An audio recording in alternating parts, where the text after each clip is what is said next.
videotape, so you can never deny that you share fantastic to the administration.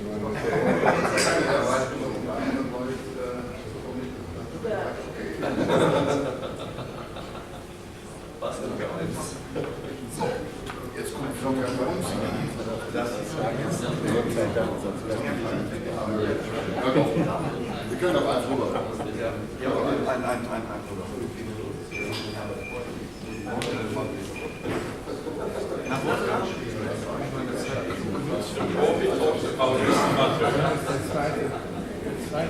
You're the best dressed. You're the best dressed. Yeah. So you want already one category. Do I get it on board? Now let's learn every second.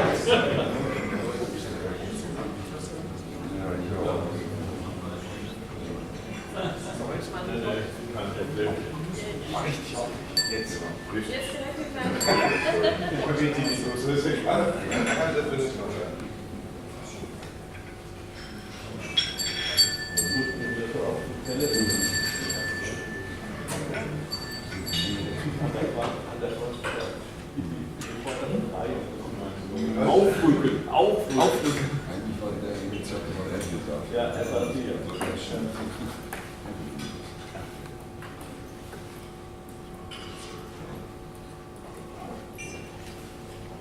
Das ist nochmal eine andere Entscheidung.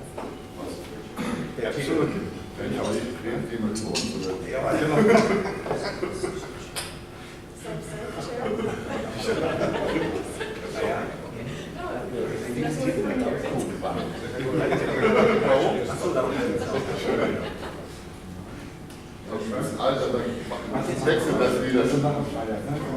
Alright, so welcome back to the session, and the next talk will be by Marco Aiello from the University of Stuttgart about the web.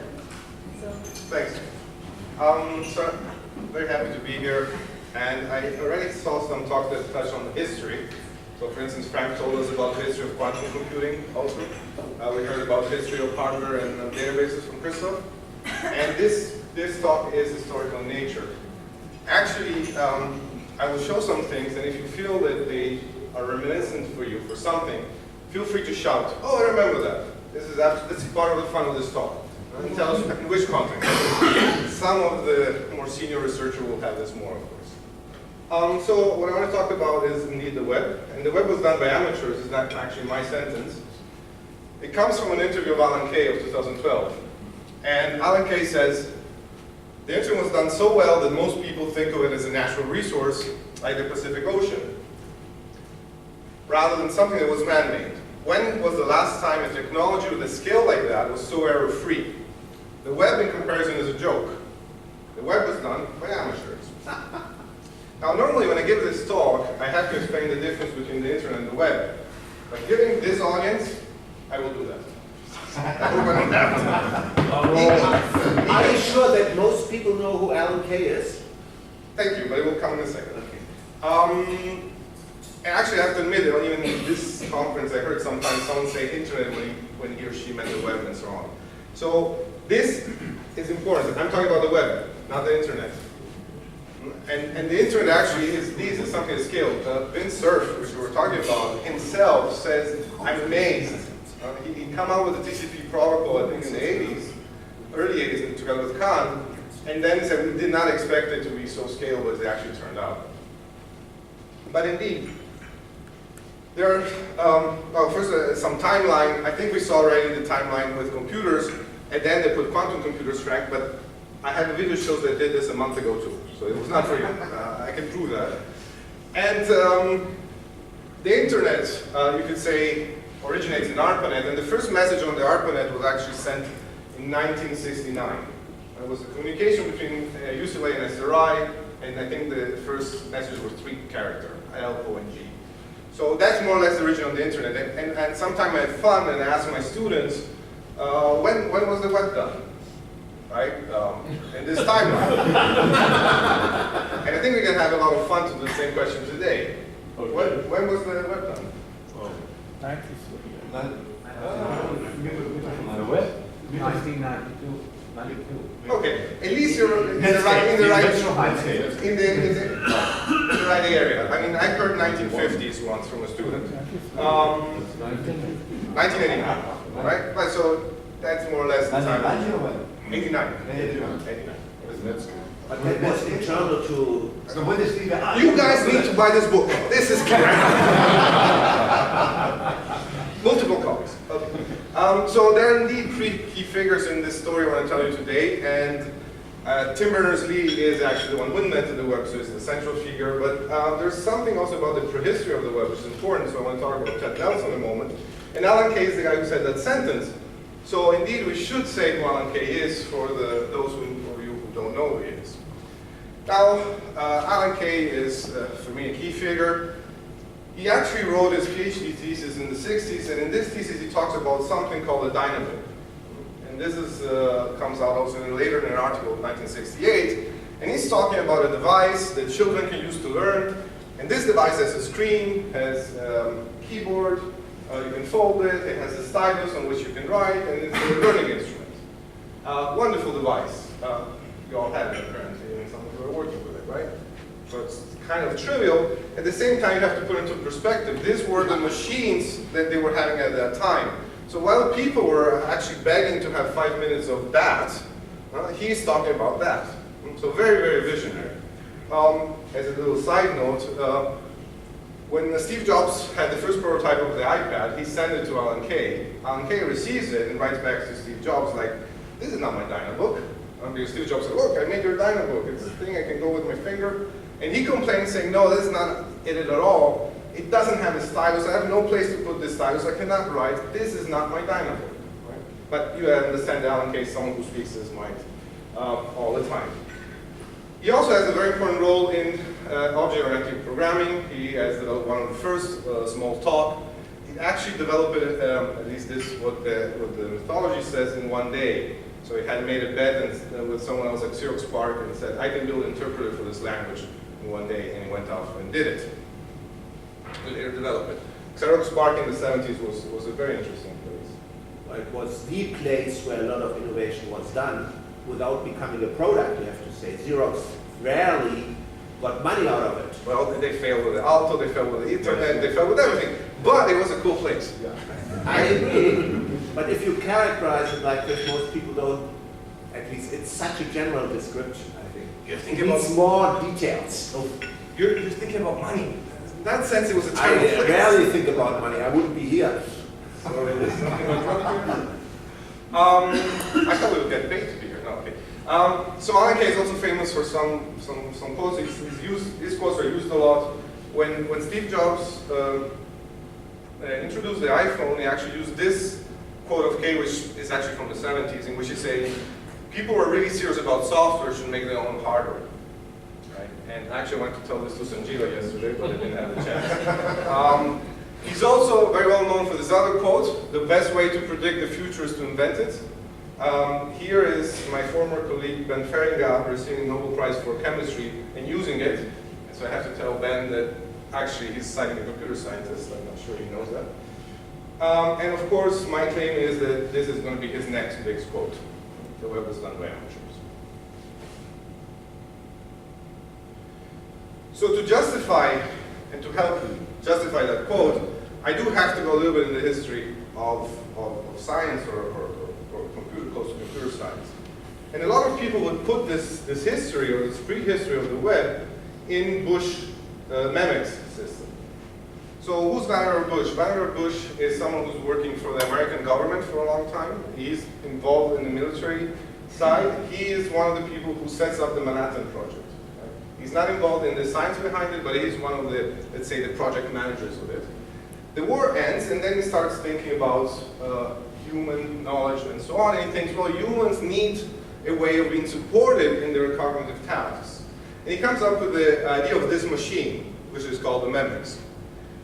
And I'll show you a video to highlight a little bit how it works. In the video you will see how he describes something about archery. So he wants to build a machine that allows you to describe knowledge, connect knowledge, and also do that in a personalized way. Let's see if this video works.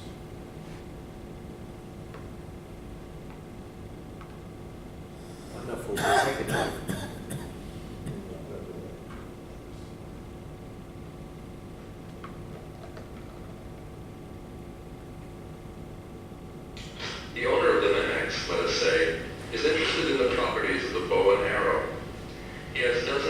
possibly pertinent books and articles in his memex.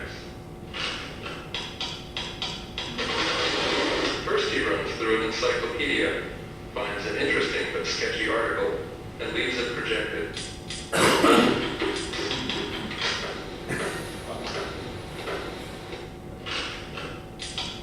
Next, in a history, he finds another pertinent item and ties the two together.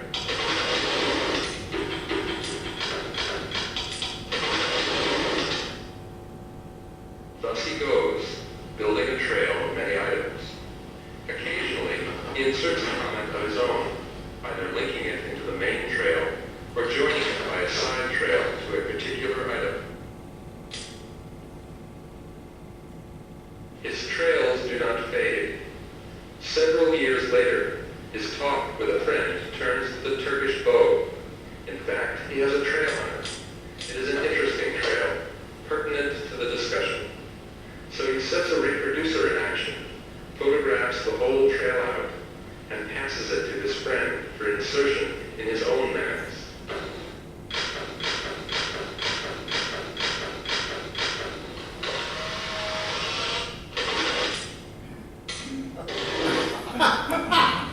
So that's a USB stick, basically.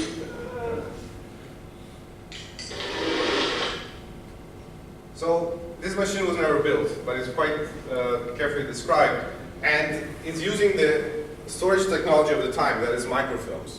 So basically you have this set of microfilms, here you have projectors, this projector can actually send information, and here you have something like a scanner which you can acquire. So this thing actually gets images and you can write back to a microfilm, which is what you saw out there. Now, as I said, this was never built, but it did open a whole field. So there are a lot of people which were influenced by this idea and thought, we should do this, we should build something like this. And one of this person was Ted Nelson. Ted Nelson did not like how text was actually organized. You would read a book and say, well, this is not natural. Because people don't think in linear terms, they think in graphical terms, network terms. And he started proposing this, this Xanadu system. And the idea of Xanadu is that you have text and there are links between texts. These links are of two types. Some are the sticker arrows. These he calls in a number of ways. One is transclusion. What is a transclusion? It means this text is really part of this text now. And it's not that it will modify it or be linked, it's really this text. And then you have other things which are links, so there's a citation, a reference to something else. So he proposes a system of interlinked text, which a few years later he calls hypertext. And he has a set of requirements that you can still read on his website, which tells you how the system should behave. So he's against dangling links. He has a form of copyright.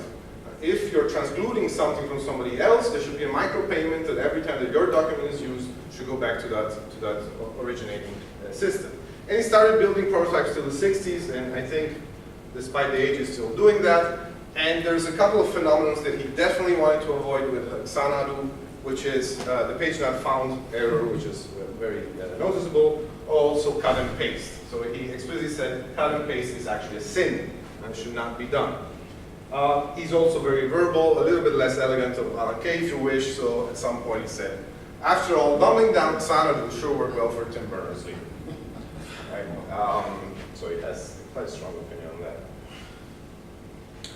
Which brings me to the next very important milestone in the story, which is the mother of all demos. Doug Engelbart is also very impressed by the memex, and then he wants to build something that goes in that direction. So he starts a very long-term project at SRI, Stanford Research Institute, which still was the whole name back then. 10-year project. I wonder how many of us can have that luxury over time. And after 10 years, he gives a demo in San Francisco at the Winter Computer Science School Conference of San Francisco, and he gives an epic demonstration. This is an actual picture from the audience. He was in SRI, which is in Menlo Park, about 40 miles away from San Francisco, and he had organized a telelink. He had asked a special dedicated one, of course. The internet was still in its infancy back then. And he asked a huge projector from NASA, so he can project there, and then he starts showing his system.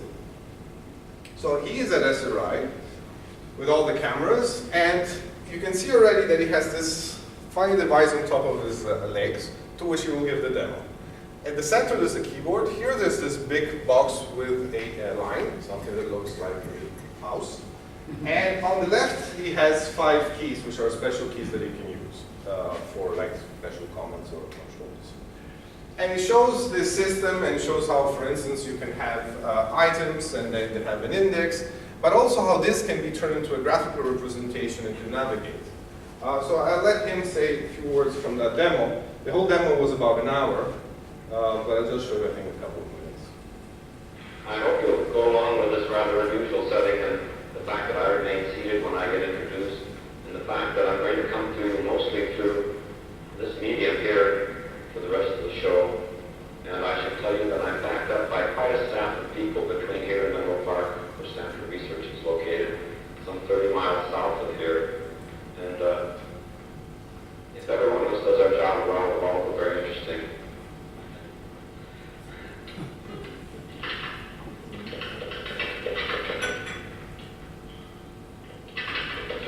So I'm putting in an entity called a statement, and it's full of other entities called words. And if I make some mistakes, I can back up a little bit. So I have a statement with some entities words, and I can do some operations on these with a copy of Word. And that word like to copy after itself. In fact, that pair of words I like to copy after itself. And I can just do this a few times and get a bit of material there. And there are other entities like text. Say, there I'd like to copy from that image point to that point, and it'll copy it. Great. So I could get myself some material on my blank piece of paper, and then I say, well, this is going to be more important than it looks. So I'd like to set up a file. So I tell the machine, all right, I'll go to a file. And it says, well, I need a name. I'll give it a name. I'll say it's a sample file. And I'll say, please output it. And it says it did. And then it comes back automatically with an origin statement or header telling me the name of the file, and the date, and the time, and who established it. And thereafter, I can always do something. I can ask for the status of a file, and it will tell me that information. Very small file now, owned by me, last written by me, very shortly ago, etc. Other interesting data. So the more this looks trivial to you, the better it is, because it is trivial today, because this is what we have. And that was the first time that people ever saw something like this. The mouse is actually a patent that he holds from someone else from SRI, and it was the first time that people would see a graphical interface. Because back then, the technology of the time looked much more like this. Pieces of paper in which you would put punches and deliver and wait for responses the next day. And that was already an advanced terminal with what, 20 lines and just keys. And indeed, this has been a central milestone. It was recognized last year as an important one for many fundamental technologies. So ubiquitous, including collaborative online editing, hypertext, video conferencing, word processing, spell checking, revision control, and the mouse. So this is basically the first time that most of the people saw this. Alan Kay was actually in that room, and he was visiting that, he was very impressed, and you could say that the Alto that came from Xerox PARC later was actually inspired by this a lot. And if the Alto doesn't mean anything to you, think that a lot of the people who developed the Alto ended up developing the first Macintosh for Apple. There's a lot of hypertextual systems that sort of came up after that. They started, you can see that they increase over time. Of all of these, there's one that I want to talk about briefly, which is HyperCard. Because HyperCard has a unique feature in that space. So in the 80s, hypertext becomes a little bit more a common thread. There's even a set of conferences that start to appear on the topic. And HyperCard is special because it is hypertext, but it also has the notion of execution. So, did anybody ever play with HyperCard? No. A few people, so yeah. You remember that. It didn't have a notion of a network. It was monolithic on one machine. It was shipped for free with a Macintosh. And the idea was you, not programmer, can organize your stuff, your material, your data. So you had this notion of a card. These cards had objects. And these objects could actually be a link. So here's how you would define the link and say, well, this is the style of the link. You can show a name, and you can do an action. In those actions, you would put scripts. I think it was AppleTalk scripts. Apple inside. Yeah, it's Yeah. AppleTalk. And basically you could organize things as a database and so on. So it was hypertextual and also had an idea, when I give you a piece of text, there can be a state. There can be a state that you can change as the context of the execution that you want or the actions that you're doing.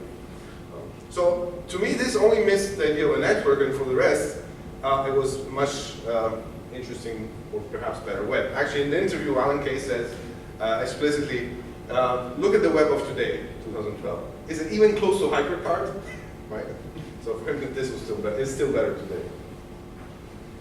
So let's put a little bit of these things back on timeline and see how back in time it goes. So definitely the web is the dominating platform, but it does have quite a history before itself. So we can come to the third key figure. Tim Berners-Lee. Tim Berners-Lee is a physicist with a degree from Oxford, but he gets close to computers quite early. His parents also had to do something with computers in England. And while at CERN, as a technical staff actually, he starts to be overwhelmed by the complexity of the organization. He sees that people don't communicate, they don't know about each other, and then he has a toy project on the side, which is to organize information in a certain way. And in 1989, he sends this as a proposal to his director and says, well, I would like to have some money to develop something like this. What is this? Well, this is a way of dealing with information, and you have elements which are related to other elements. So it has a document, which has a link to specifics, like communication with ACM, etc. And this link is actually qualified as refers to. Then I have a kind of a hierarchy, or organogram here, an ontology if you wish, in which there is an actor who is related to this as a relation wrote. And you have concepts like hypertext and hypermedia as a subset of that concept. You have linked information, which have instances like HyperCard itself, and so on. And the director of CERN says, well, it's a bit vague, but why not? Go ahead and do this. And this is what actually brings us to the web. And in the end, the proposal is really just three protocols, or three technologies. The URL, which is the Uniform Resource Locator, the Hypertext Transfer Protocol, and HTML. And actually, HTTP, I think, is the most interesting of them, because basically it was much more efficient than its competitor at the time, which was FTP. And that's also why it took off quite well at the time. And if you want to look a little bit more in a generic term, you could say that it defines a pattern which you get a URL, which is indeed a handler of something. You talk to it with HTTP, and then you get this HTML document, your hypertext markup language, which contains URL, and then you can follow and go on forever in the system.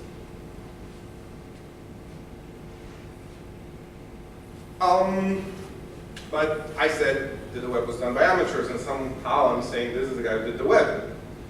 So first of all, we have to agree what an amateur is. This is the definition of the Webster. It says, is someone who's lacking experience and competence in an art or science, one who engages in a pursuit to study science or sport as a pastime rather than a profession.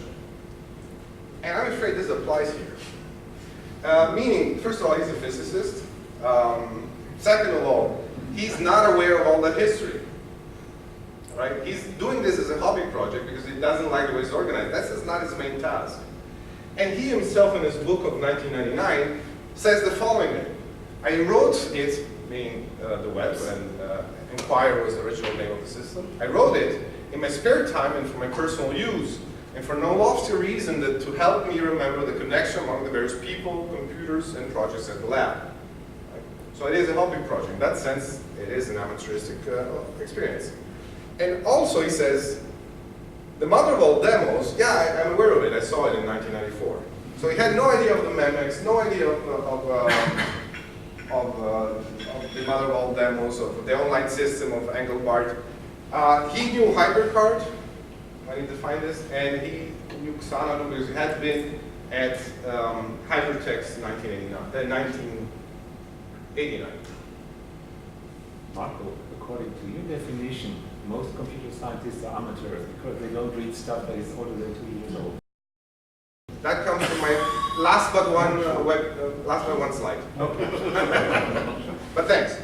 So here what you see is a visualization of web technologies. Maybe you've seen it before. It comes from Google.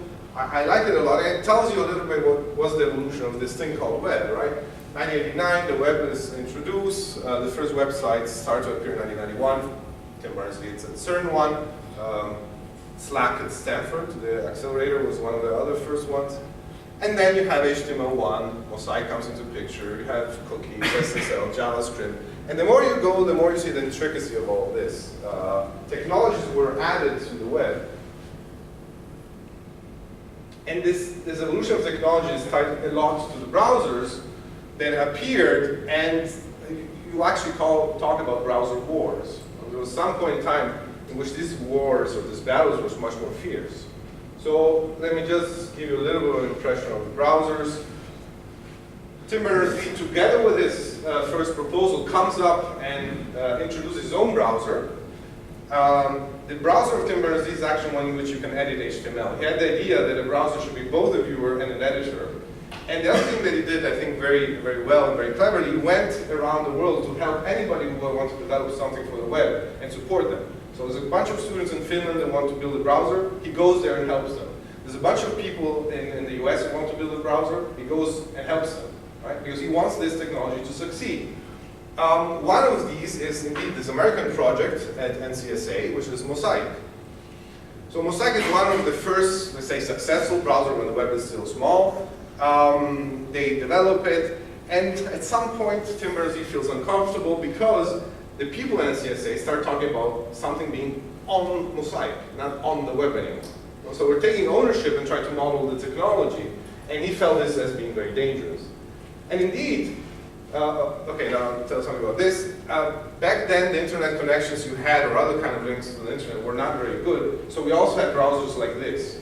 This was called Links, well, it still works, as Links, and it would be a textual visual of HTML.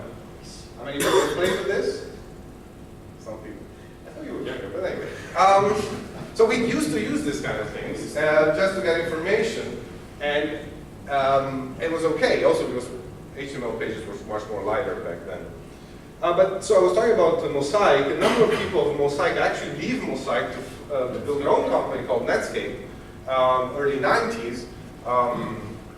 Mark Anderson, Vine, I think. They bring away a lot of people from the Mosaic team, and they start building this commercial company. Netscape actually brings a lot of innovation to the web in the early days.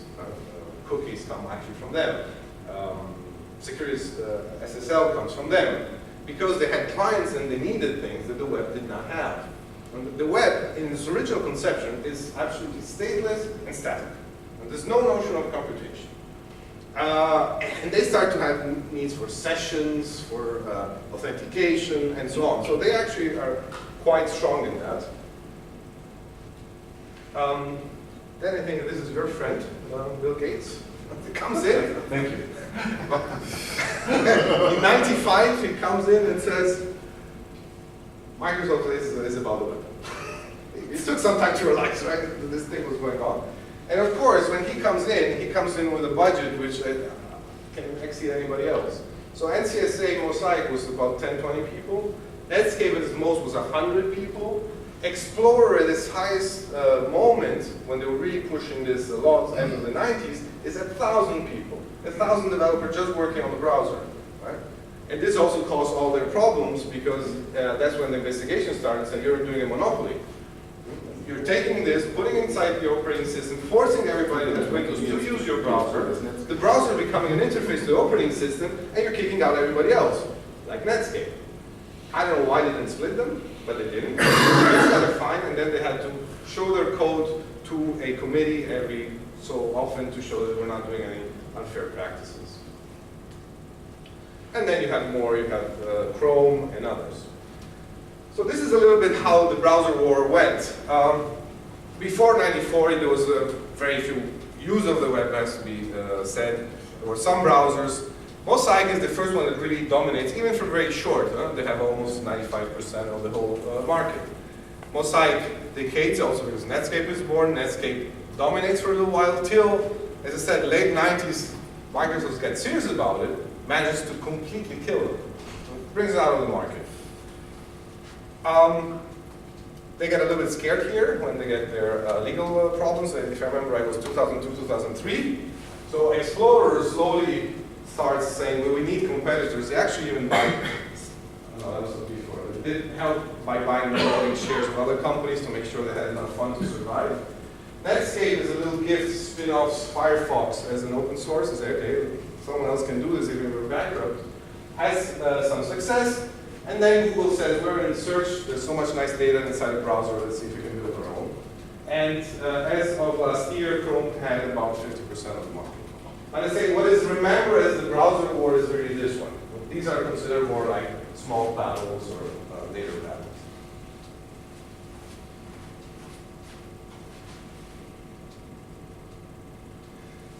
That interview with Kay, I find exceptional. He says a lot of things. One of the things he says is also this about the browser. He says, you want the browser to be a mini operating system. And the people who did the browser mistook it as an application. They flagged operating systems 101. Again, he does not like this fact that the web is just text. And he likes the idea of objects, clearly from small talk. They are in containers that travel around a network. And they behave differently based on the context they're in. So if you want to do an operation like an addition, it should not be, oh, I call it CGI somewhere else, but rather I'm telling two objects, do something with them, and then move those objects to another place. Right? So in that respect, for him, the browser should have been a container, a machine. And we see a lot of patches that go in that direction, but definitely that's not the original system. I put these photos in, I didn't take them. I think there's a lot of patches to the web, and there are different types of patches. So for sure there's a set of security patches that have appeared over time. For sure there's a set of layout patches, including CSS for instance. But what I focus in the book is computational patches. So these are things that actually go and fix the fact that the web is a static, non-computational infrastructure in original definition. And cookies to me are a very important one because basically said, well, we need to somehow keep state. And we need this not to be only server side, but we need to do this in accordance with the client. And something like a cookie is very basic, but it has not changed much over time. Okay, now we have web caching, we have more refined forms of it, but basically we still have the cookie. It was so essential. Then you have all the JavaScript family, which we started putting computation on the client side and say, well, HTML and hypertextuality is great for reading, but we actually do need to deal with states on the client side and variation of that. JavaScript these days is a whole application stack, but back then was more, at the introduction time, was more something to have a dynamic layout delivery. And Java was really just a sandbox container in which you can do computation. Then XML comes into the picture and web services come in.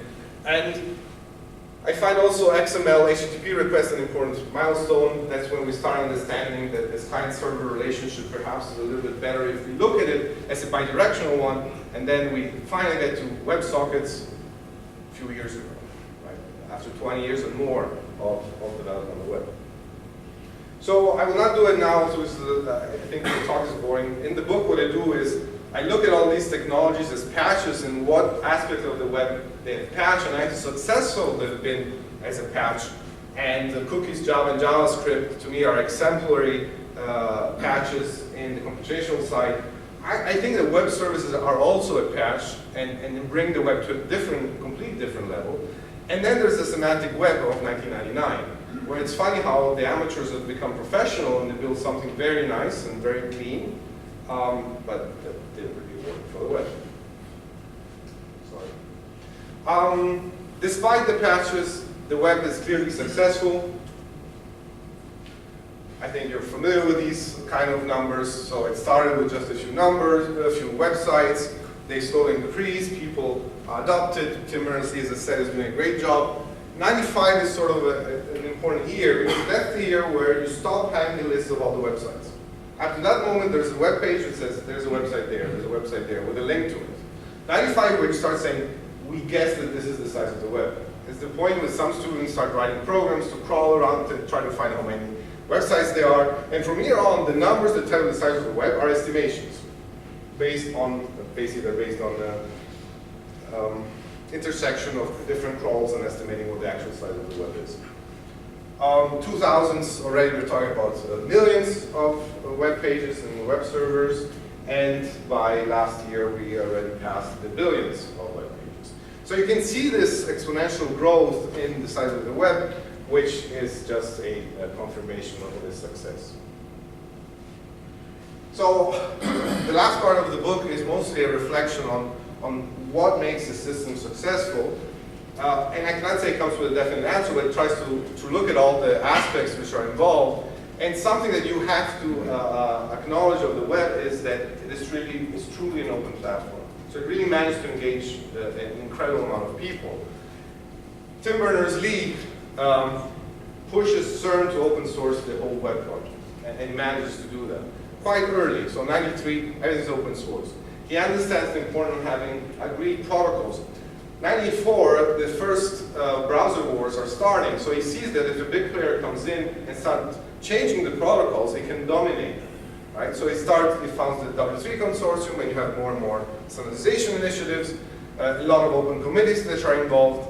And the other fact is the patches don't come from a single source. It's more or less, someone comes with the patches, it uses internally or for some projects, the community adopts it, and then it becomes a patch for all. And cookies and SSL are good examples of this.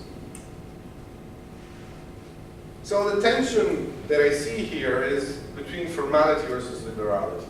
And it's a tension that I've seen also in this seminar, right, this workshop. Some people want very specified semantics, others want some systems that work. So on the one side, if I have to put formality, I would put Alan Kay and Ted Nelson.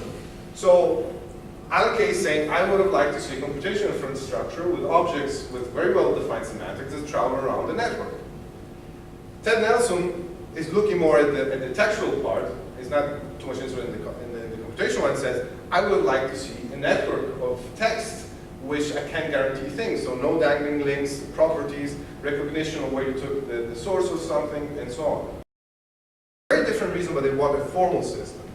While Tim Berners-Lee says, no, I want HTML to be interpreted in a relaxed way. Syntax error don't matter, just display something. The minimum that you can, but display something. If the display is different across different devices, I accept it as long as the system works.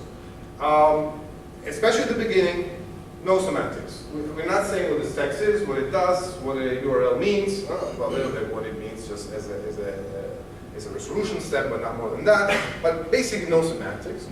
And he doesn't say it explicitly, but to me this reminds me of the postal law, which has to do with the internet. So this is RFC 716, which postal says, be liberal in what you accept and conservative in what you send. And I think that especially the original web pattern, perhaps I think even the current one, has this a lot in it. Just make sure that things can progress. Doesn't matter if they're perfect and formal. So, what is it that makes a system successful? For sure, there were a lot of systems back then, and timing was important. So I mentioned Xana, but there was many other systems coming out, especially in the late 80s. TextNet, Brown University Intermedia, Gopher. That was also starting to become quite popular at the time. HyperCard in the web. And for instance, with Gopher, perhaps the only mistake they did is to make their system expensive. So university had to buy a license to use Gopher, and you had to pay for it. While people were starting to play with Gopher and putting like digital libraries on it, someone else said, look, there's this other thing, it's free, it's called the web. And Gopher didn't have a much long life. So timing is important, and the web perhaps was just in the right time in the right place. The fact that it's open and it had involved a mass engagement, so that there was really a very fast-growing community around it, for sure helped its success to bring it to where it is now. And the end-to-end argument brings us a little bit towards this simplicity of design. So the end-to-end argument actually was made before the web about They use OSI stack model and networking, in which people are saying, well, this is OSI model, it's great, it's beautiful, but it's too complex. And the truth is nobody really implemented that whole stack. We have TCP/IP, which is basically a subset. So you want to have systems which actually work, and the beautiful design, extra design, sometimes can actually just hinder the process.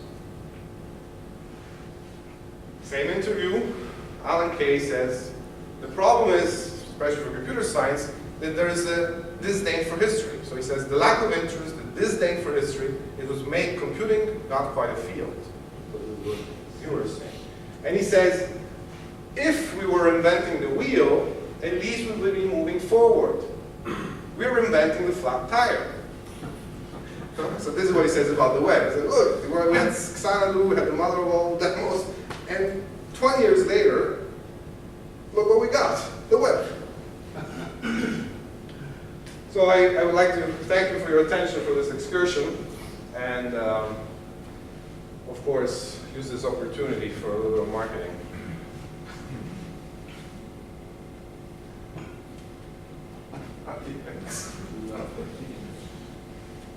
Thank you.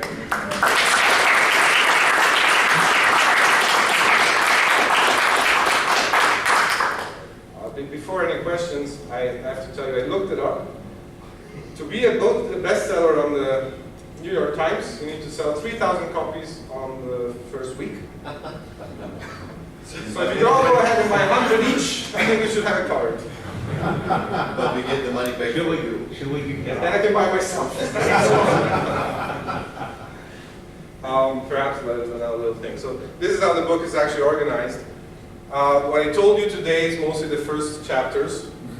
That's the historical path, what I call in this book. So basically the internet, the history of hypertextuality, the browser. So basically this talk today is chapter 3 and chapter 5.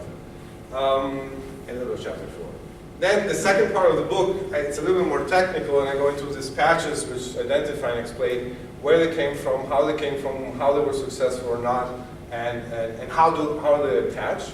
And the success of the system, and a little bit more, if you wish, the engineering and perhaps a little philosophy of science aspects are in the end of the book. And I think you should be able to read it in two ways, either the historical part or the technical part, or both of them together. So what about chapter 11? Yes, Yeah. that's most interesting. Oh, that's the book. Perfect answer.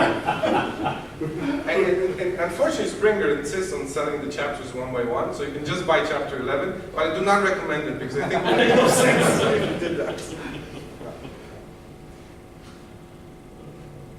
Questions? I'm tempted to say, luckily, it was done by amateurs, because probably when it was done by computer scientists, it would have become too complicated. But I don't know, that's speculation. But I have one remark. On your timeline, I missed at least a hint to Hermann Maurer's Hyper-G development. It was around 1994, 93, 94, where he tried to overcome some of the weaknesses of the web with his Hyper-G idea, where he added much more structure, and he had backlinks, and he also had additional functionality. And for a while, the system really survived, mostly as in the intranet area, but finally they went bankrupt because it was just too late. Yeah. So in the book, actually, I only cover the prehistory of the web, and I don't go too much into what were the competitor afterwards. Yeah. These kind of systems, as you say, they're more timing was the issue. It came too late. Yeah. The other thing was going at a speed that was unstoppable at that point. And there's several examples, but in the book, I just treat the prehistory also because I need to justify the statement of Kay that the web was done by amateurs. And the fact that Tim Berners-Lee admits that he didn't know about prehistory shows that it is the case. Not necessarily as a negative trait, but as a fact. Good. Go on Amazon so you can buy it. Last chapter 11. What do you think where does the journey goes? There's the same time to do it. You have to buy the book. Okay. And it's interesting to be called chapter 11. Yes. It was not intended.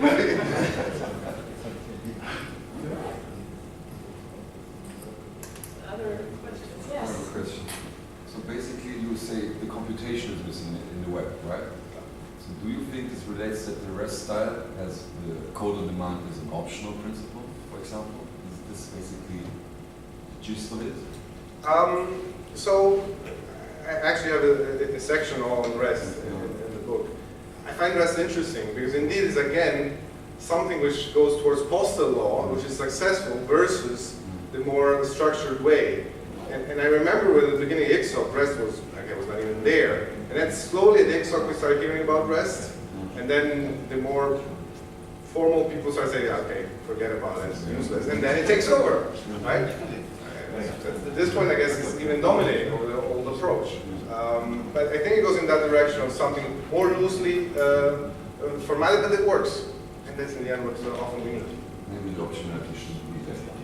Code on demand should be basically in there, right? It's hard to see. Also, if you look at Ballerina that Jiva presented, there was a lot of nice structures in it.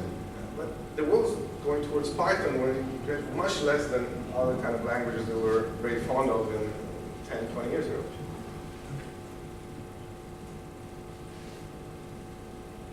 I have another question, but I can take the flight.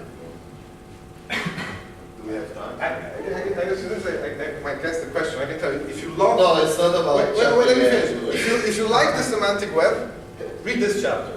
If you hate it, read that chapter. Yeah, so if you know some of the people who created it, don't. Well, maybe you like to. I have a few gossips there too. okay. I like the semantic web, so I figure it's okay. I will read it for sure. No, the only thing I was missing is so I was a very big fan. I was a nerd myself. I was very young, playing around with BBS, Telnet, things like that.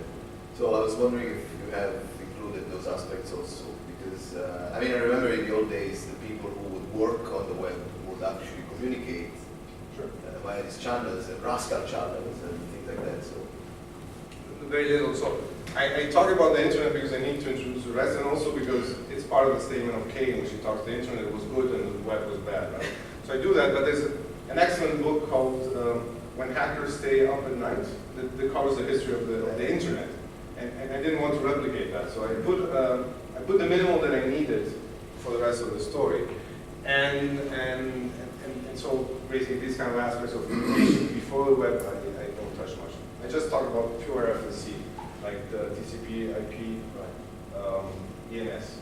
because I do think that there is a lot of overlap between a lot of the people who were working on the web actually were communicating behind the curtains. Sure, and they were using also Gopher before in their universities, and using HyperCard on their Macs, those who could afford one. Sure. It was expensive, this one. For a student, for sure. 1994. Further questions, comments? I missed one question. How can I buy the book? Where are they going to Go on Amazon.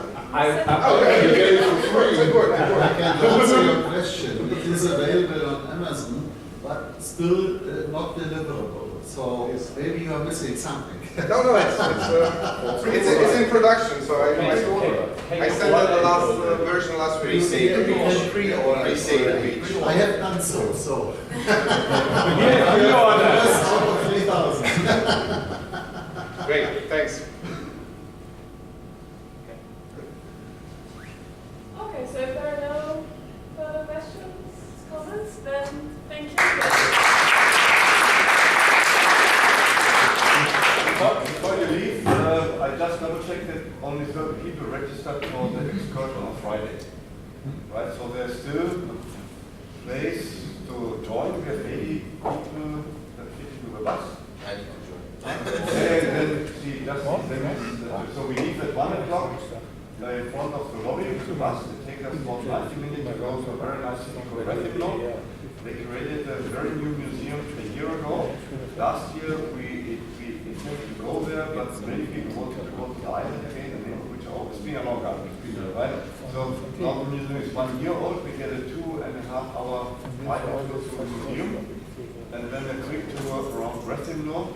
leave at about 6 o'clock, and so that you will be back for the main restaurant, because the main restaurant closes at